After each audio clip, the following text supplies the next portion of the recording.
Maman, bo boti te na mobile na yo, mais ya boti libanda. Soki akufi, bo kabula blogo ndenge nini. Bomba vidéo oyo po tindela mbana na ona ba contre molema. Na pesi yo principe. Principe est simple.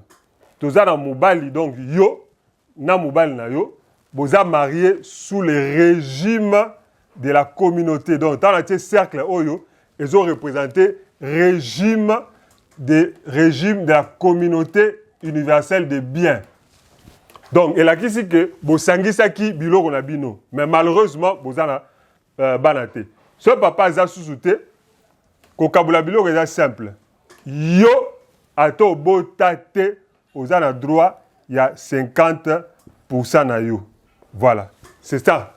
Réponse au nago pesa. Donc, nago c'est limité.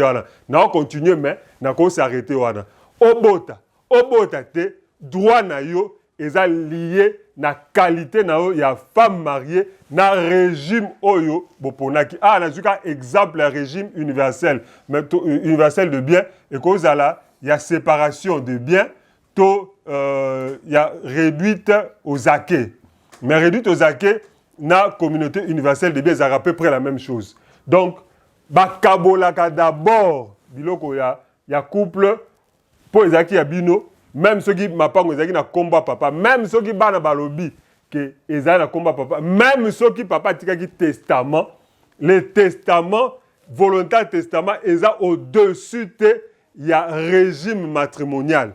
Il faut commencer par liquider le régime matrimonial. Eza obligation légale. Article 535 il y a code de la famille. Donc, il faut au Kabula alors héritage sikoyo et kende awa et pas à Bana.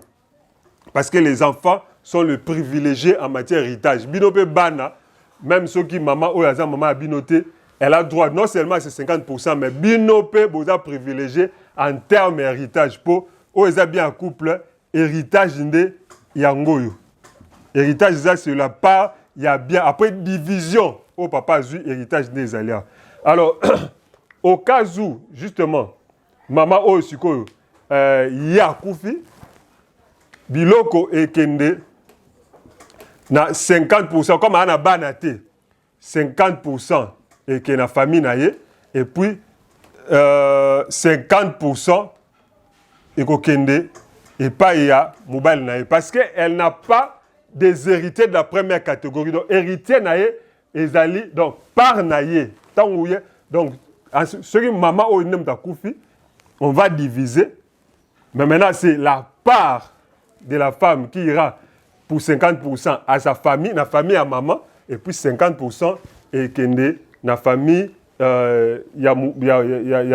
n'est pas mobile plutôt, et ce sont les enfants ici qui vont en bénéficier lorsque le mari mourra. C'est ce qui nous permet de comprendre que ce qui maman azaki yepe azaki na bana, soit azaki par exemple na mwana, et que yem da kufaki mutaliboso, on va diviser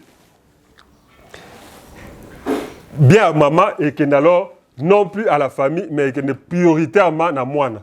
C'est ce qui explique que l'affaire où il y a pasteur Obino Boyebi, famille et comprendre que bango bana place moko ya mukuse boye, ya muke, ya dongi, ya dimi, y a pas grand chose en termes d'héritage. Parce que c'est sûr l'ensemble, il faut d'abord faire la liquidation du régime matrimonial et ensuite donner aux héritiers naturels que sont les enfants et ensuite viennent en concurrence les maris qui aura leur statut à ce moment-là aussi d'héritier ainsi que les membres de la famille. Et puis ceux qui, comme la cas pasteur, maman ya maman aza vivante, yépe aza héritière na compte naye différemment il y a frères et sœurs. Donc voilà un peu ce qu'on peut dire.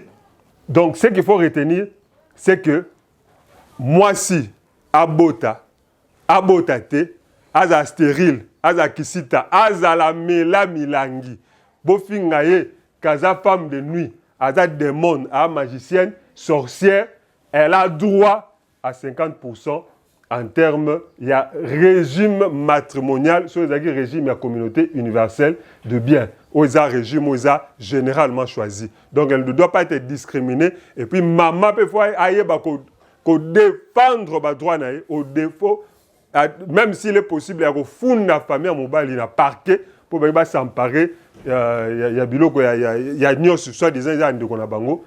Il faut qu'okende, je vous encourage à okende. Et ça va droit na yo, comme la bango souvent, bandeko na ya mbali no ba bala ndeko na yo te sinon ils coucheront ensemble. Comme ils ne couchent pas ensemble que yo nde mutuza nango, bosangisa nzoto, bosangisa biloko. Même si vous avez un combo ya papa, yo pe oza na droit nango. Voilà. Donc groupe WhatsApp Africell, na numéro Africell au groupe WhatsApp est ouvert. Au cours de ça, demande pour intégrer pour user la vidéo en avant-première avant de diffuser dans les réseaux sociaux. Partagez la vidéo oyo et pour servir na mutu.